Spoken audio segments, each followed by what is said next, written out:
এক versatile singer যিনি নিজের আওয়াজের দ্বারা শ্রোতা দর্শকদের দিবানা বানিয়ে দেন।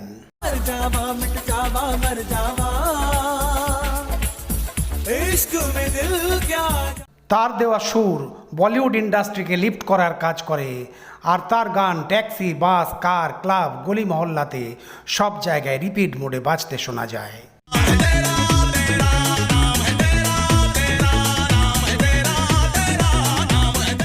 কিন্তু আপনারা কি জানেন, খ্যাতনামা গায়িকা আশা ভোসলে তাকে থাপ্পড় মারার ইচ্ছা প্রকাশ করেন।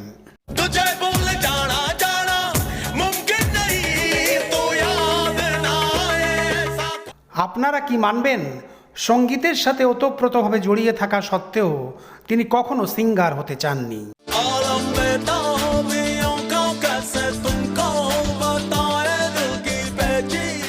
আর আপনারা কি বিশ্বাস করবেন, তিনি মাত্র 21 বছর বয়সে বিবাহ করেন, আর ফের ছেলে বড় হবার পর স্ত্রীকে ছেড়ে নিজের গার্লফ্রেন্ডের সাথে দ্বিতীয় বিবাহ করেন।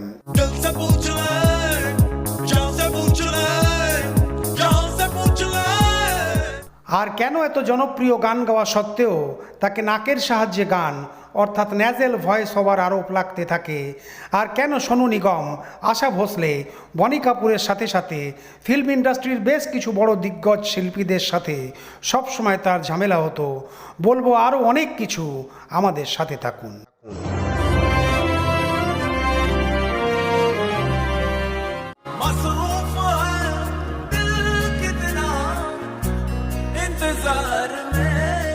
বন্ধুরা, আজ আমরা যার সম্বন্ধে কথা বলছি তিনি হলেন সিঙ্গার, রাইটার, কম্পোজার আর অ্যাক্টর, এক জনপ্রিয় ভার্সেটাইল শিল্পী হিমেশ রেশমিয়া।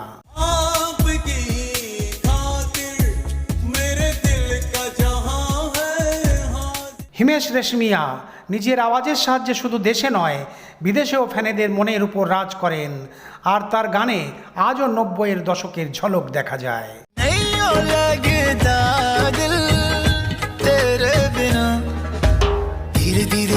হিমেশজি একের পর এক অনেক জনপ্রিয় গান লেখেন আর নিজের আওয়াজ দিয়ে তাকে জনপ্রিয় করেন। যদিও নিজের গানের জন্য তিনি যতটা প্রশংসা পান, ততটাই তিনি বিতর্কিত হতে থাকেন।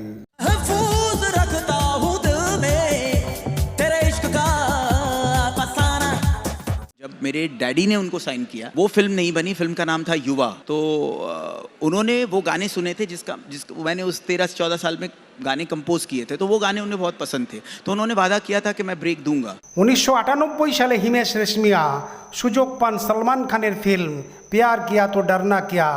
এই ফিল্ম থেকে হিমেশ রেশমিয়া এক সঙ্গীতকার হিসাবে নিজের কেরিয়ার শুরু করেন। এই ফিল্মের জন্য লেখা তার গান প্যার কিয়া তো ডরনা কিয়া আর তুম পর হামে আটকে আরা জবরদস্ত হিট হয়, আর হিমেশ রেশমিয়ার ফিল্মি কেরিয়ার आगे एगिए जेते থাকে। तेरे प्यार में डूब गए हैं हम, खुद को ही भूल गए हैं ओ मेरे दिलदार। ओढ़नी अरे तुम पर हम हैं अटके यारा, दिल भी मारे झटके। এরপর হিমেশ রেশমিয়া অন্য সঙ্গীতকারের সাথে মিলে ফিল্ম বন্ধন আর হ্যালো ব্রাদারে সঙ্গীত দেন। सर की जो सर से वो धीरे धीरे पागल हुआ रे मैं धीरे धीरे। কিন্তু সোলো মিউজিক ডাইরেক্টর রূপে তার প্রথম ছবি সলমান খানের দুলহন হাম লে যায়েঙ্গে। जाने क्या हुआ है क्यों है जिया बेकरार धड़के दिल। যদিও Himesh Reshammiya solo music director হিসাবে তখন খ্যাতি লাভ করেন যখন তিনি 2002 সালের ছবি হামরাজের জন্য মিউজিক তৈরি করেন। तूने जिंदगी में आके जिंदगी हो। এই ছবির সব গান হিট হয়, আর এর জন্য Himesh Reshammiya best music director হিসাবে ফিল্মফেয়ার অ্যাওয়ার্ডের জন্য তাকে নমিনেট করা হয়।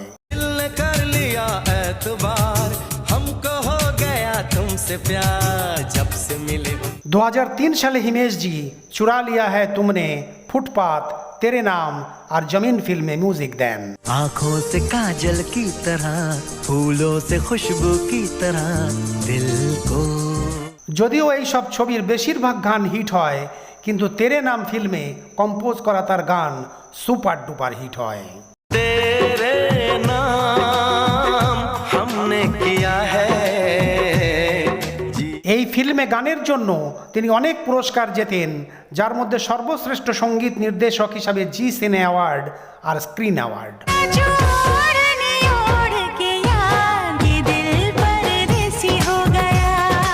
2004 সালে হিমেশ রেশমিয়া বরদাস্ত, রান, টারজান দি ওয়ান্ডার কার, ऐतराज पर दिल मांगे मोरेर মতো ফিল্মে তিনি সঙ্গীত দেন, যার মধ্যে ফিল্ম ऐतराजेর গান সবাই খুব পছন্দ করে। गिला गिला गिला दिल गिला गिला मिला मिला मिला कोई मिला मिला गिला गिला गिला दिल বলা হয় হিমেশ রেশমিয়া কখনো সিঙ্গার হতে চাননি, কিন্তু তার বাবা চেয়েছিলেন তিনি সিঙ্গার হন।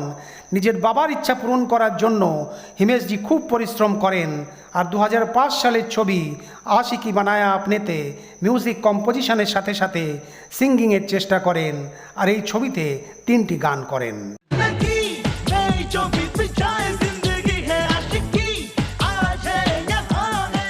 दिल लगी थे आपकी कोशिश और फिल्मेर टाइटल सॉन्ग आशिकी बनाया आपने, তার আওয়াজ শ্রোতা দর্শকরা খুব পছন্দ করে, আর এই গান সুপার ডুপার হিট হয়।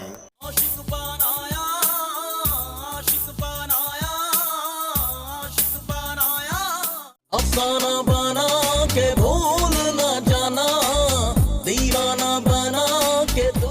যদিও হিমেশ রেশমিয়ার ছবির গান সুপার হিট হয়, কিন্তু তার মধ্যে আকসার আর দিল দিয়া হ্যায় এর গান সুপার ডুপার হিট হয়। 2007 সালে যেখানে তিনি একদিকে namaste London, full and final, আপনি আর ওয়েলকামের মতো ছবিতে মিউজিক দিয়ে খুব জনপ্রিয় হন।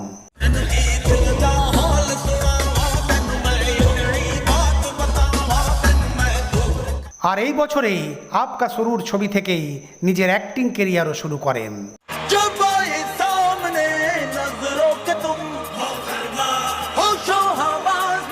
এটা একটা মিউজিক্যাল রোমান্টিক থ্রিলার ফিল্ম ছিল, কিন্তু বলা হয় এই ছবির গল্প হিমেশ রেশমিয়ার জীবনের উপর আধারিত ছিল, কিন্তু হিমেশ রেশমিয়ার অ্যাক্টিং সেইভাবে কেউ পছন্দ করেনি, আর 25 কোটি ইনকাম করে এই ছবি সেমি হিট হয়। 4 दिन से मैं कोशिश कर रहा हूँ यही याद करने की, लेकिन नहीं याद आ रहा मुझे।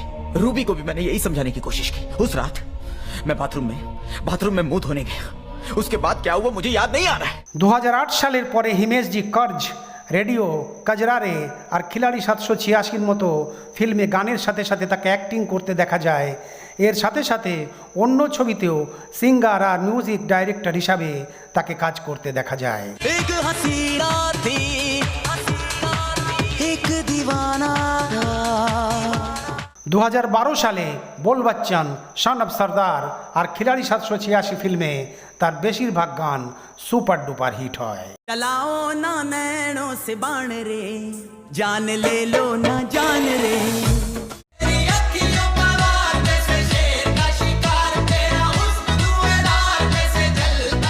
এরপর 2014 সালে ফিল্ম অ্যাকশন জ্যাকশন আর 2016 সালে 13 শুরুর এর গান সুপার হিট হয়।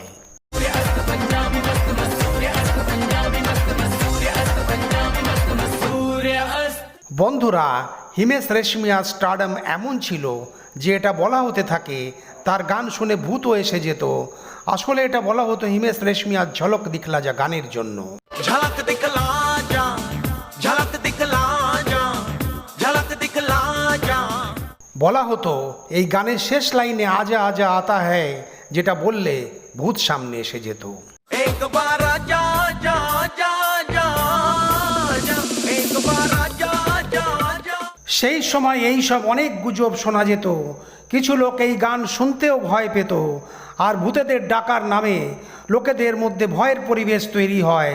শোনা যায় এই গানের সাথে জড়িত এক এমনই খবর আরও গুজব ছড়ায় যে সত্যি সত্যি এই গান ওয়ান্টেড। আরও বলা হয় গুজরাটের এক গ্রামে 25 বছরের ফিরোজ ঠাকুর নামে একজন সন্ধ্যের সময় এই গান করেন, আর তারপর তার শরীর খারাপ হয়ে যায়। এরপর তার বড় ভাই এই ব্যাপারে কথা বলতে গিয়ে বলেন সেদিন তার ভাই অনেক খেয়ে ফেলেন, যার ফলে তার শরীর খারাপ হয়ে যায়। যদিও প্রত্যক্ষদর্শীদের মতে সে ঠিক তখন হয় যখন তাকে এক মৌলানার পাশে নিয়ে গিয়ে ঝাড়ফুঁক করা হয়। যাই হোক, সত্যিটা বলা খুব মুশকিল, যদিও সে সময় কুসংস্কার সবাই খুব মানত। এরপর ধীরে ধীরে হিমেশ রেশমিয়ার গানের ক্রেজ কম হতে থাকে।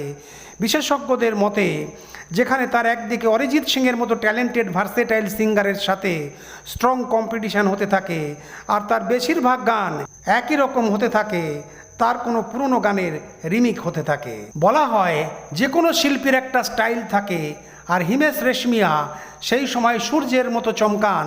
আর সেই সময় তার কাছে কোনো কম্পিটিটার ছিল না, যেখানে সলমান খানের সাহায্যে তিনি ইন্ডাস্ট্রিতে স্টাবলিশড হন।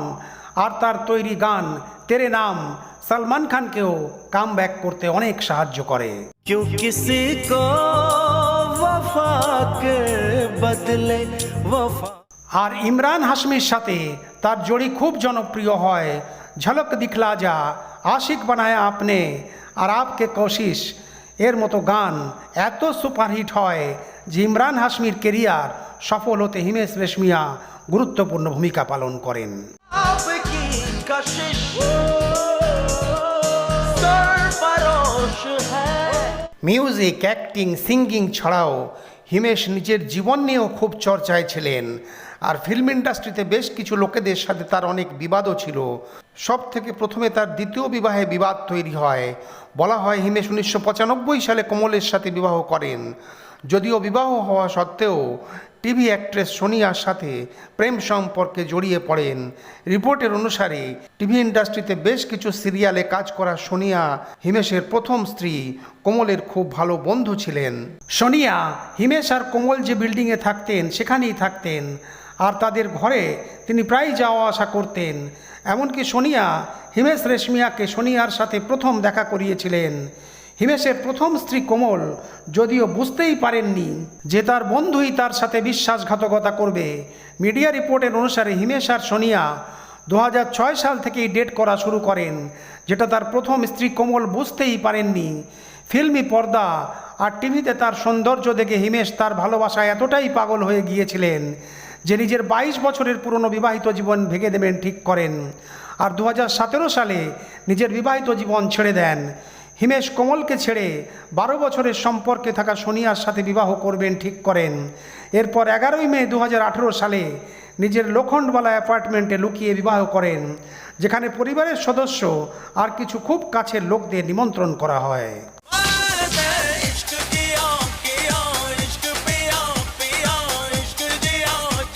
হিমেশ রেশমিয়ার কন্ট্রোভার্সির কথা বলতে গেলে 2007 সালে বোরখা পরে তিনি আজমির শরীফ মঈনুদ্দিন চিশতির দরগায় যান, যার পর লোকেরা ধার্মিক ভাবনার উপর ঠেস পৌঁছানোর আরোপ লাগায়। পরে গিয়ে হিমেশ রেশমিয়া এই মামলায় সাফাই দিতে গিয়ে বলেন এটা তিনি করেছিলেন ফ্যানেদের হাত থেকে বাঁচার জন্য। যদিও হিমেশজির ক্ষমা প্রার্থনার পর এই মামলা ঠান্ডা হয়ে যায়। হিমেশজির বিবাদ বলিউড ইন্ডাস্ট্রির টপ সিঙ্গার সোনু নিগমের সাথেও হয়। একবার হিমেশজি সোনু নিগমকে বলেন তিনি ছোট স্টেজে গান করেন, আর ফের এর জবাব দিতে গিয়ে সোনু নিগম বলেন হিমেশ পাগল হয়ে গেছেন, আর হিমেশের সাথে তার তুলনা করা অপমান। বলা হয় এই তিখি টিপ্পনি লম্বা সময় ধরে চলতে থাকে। ফের এইরকমই আর এক ঘটনায় হিমেশ রেশমিয়ার বিবাদ গায়িকা আশা ভোসলের সাথেও হয়। হিমেশের গান ন্যাজাল টোন হওয়ার জন্য ফিল্ম ইন্ডাস্ট্রিতে খুব আলোচনা হতে থাকে। এক কনসার্টের সময় তার নাক দিয়ে গান করার কথা বলা হয়, তখন হিমেশজি আর.ডি. বর্মন ছাড়াও অনেক বড় বড় শিল্পীর কথা বলতে গিয়ে বলেন ইন্ডাস্ট্রিতে অনেক বড় বড় শিল্পীরাও তো নাক দিয়ে গান করেন, কিন্তু তাদের ব্যাপারে কেউ কিছু বলে না। এরপর এই কথায় আশা ভোসলে বলেন এই কথা শুনে আমার হিমেশকে থাপ্পড় মারার ইচ্ছা হচ্ছে। কিন্তু ঝামেলা বাড়ার ফলে হিমেশজি সাফাই দেন আর বলেন তিনি আর.ডি. বর্মনের উপর কোনো প্রশ্ন করতে চাননি। তিনি চেয়েছিলেন কখনো বর্মনজির গানে যেন কোনো প্রশ্ন না ওঠে। যদিও হিমেশজি নিজের ভুলের জন্য ক্ষমা চেয়ে নেন। হিমেশজির সাথে আর এক কন্ট্রোভার্সির কথা বলতে গেলে বনি কাপুরের সাথেও তার ঝামেলা হয়। এক অভিনেতা হিসাবে নিজের প্রথম ছবি আপকা সুরুরে বনি কাপুরের ছবি মিলেঙ্গে মিলেঙ্গের গান তানাহিয়া জুড়েছিলেন।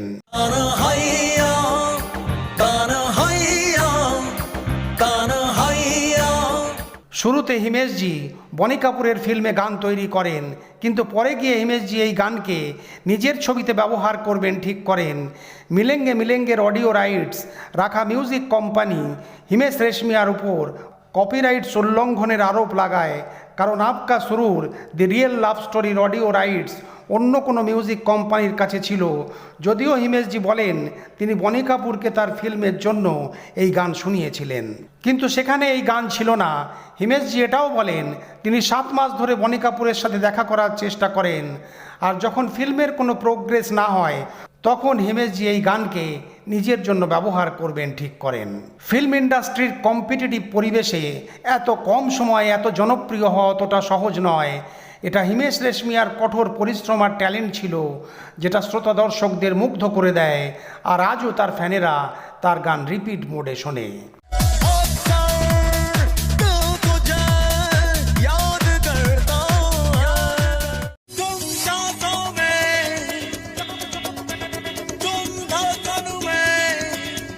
আজকের এই ভিডিও কেমন লাগলো সেটা কমেন্ট সেকশানে অবশ্যই জানাবেন, আর সাথে সাথে হিমেশ রেশমিয়ার সম্বন্ধে যদি আরও কিছু জানেন সেটাও আমাদের সাথে শেয়ার করতে ভুলবেন না। পরের ভিডিওতে ফের দেখা হবে। নমস্কার।